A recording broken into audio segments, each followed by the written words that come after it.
तदेव ताराबलं चन्द्रबलं तदेव विद्याबलं दैवबलं तदेव लक्ष्मीपते त्यङ्गृगमा स्मरामि लाभसे संजयसे संकुतसे संपराज्य ये सामिन्द्रिवरस्य मूर्धयसो जनार्दनः यत्र योगेश्वर किरण यत्र पार्थो धनुर्धर तत्र च विजर्भूते दुर्वाणे जन्मतिर्मवनन्य चिन्तयन्तो मां वेदनाभिरुपासते तेषानभियुक्तानवेक्षमो माम्यहम् अस्मिते सकल कल्याणं भाजनं यत्र जायते पुरुषं तं जं नित्यं प्रजामि शरणमणि सर्वेसारम्भकार्य तत्र श्रीभुवनेश्वर देवादिसन्तुनस्य ब्रह्मेशान जनार्दनाः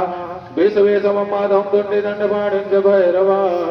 वन्दे काशीं गुहां गंगां भवानीं मणिकर्णिकां वक्रतुण्ड महाकाय कोटि सूर्यसमप्रभ